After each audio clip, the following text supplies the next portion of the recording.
Okay, so let's talk about data location. So why data location is such a big thing, why it's such a big hurdle, is that, well, data can reside in a lot of different places. And more importantly, because the definition of data means different things to different people, if you literally turn to 5 peers and said, could you give me a copy of all your data? Whether you get all the data or not is relevant. Well, it's relative to how they interpreted the request. Some people might try to get out a thumb drive and copy their hard drive. Some people might try to give you just a couple files from their document directory.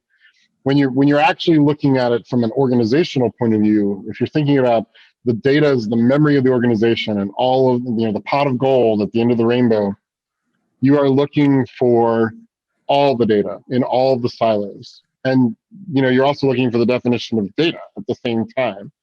And so you start kind of the journey by looking at all the types of storage out there. And what I mean by that is, if you're walking into a data center or a computer room, the things that look like storage, hard drives, SAMs, that sort of stuff, you can see them. And so then you want to inventory those. If you're looking at, like public cloud bills, there's storage out there, so you can go find those as well.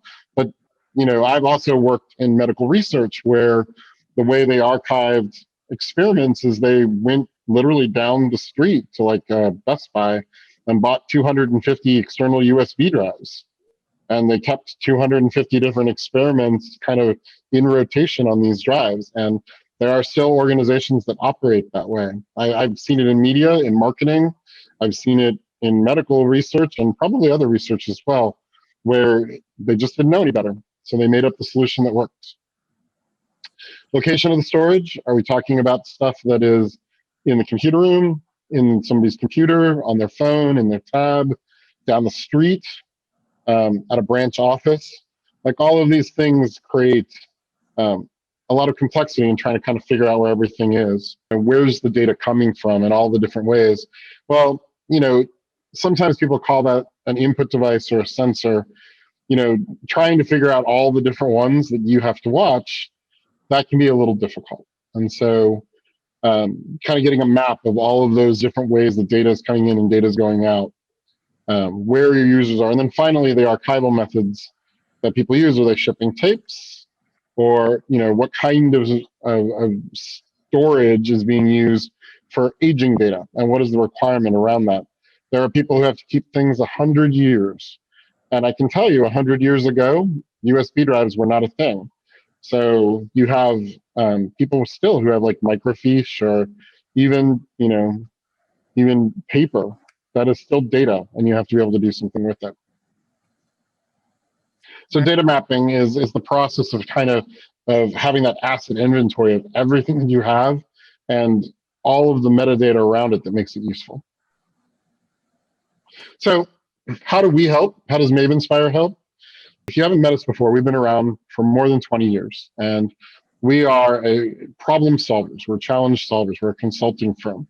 And our smart as a service consulting kind of brains can help in a couple different areas. We can help you map your data. We can help you figure out what you have, classification of it, the ins and outs of it that help you when you get to the costing model to figure out where you can put it, where it'll be okay and where it won't be okay. And we can help you maintain it. If you want to just make it someone else's problem to keep track and store all this data, we can do that for you. We can help you with the advisory side of answering some of the biggest questions right now, help you with the strategic plans, help you to figure out what your different options are and which ones are going to get you the best impact. And I can help you figure out a business intelligence strategy and start working through it, which is really, again, about monetizing that data. And then finally, in the area of economics itself, we can do the assessment on your current data storage, as well as figure out how to create a TCO and a strategy for data storage budget that's going to take you against your current growth curve. If you need to be able to be a culture of yes, and you can't figure out how to get there, we can help you get there. We can also help introduce to you other financing and CapEx and OpEx and as a service models that can help break down and link increase revenue, reduce costs to the spend that you're doing. And make that something that is actually very palatable to your organization rather than something that's big and scary.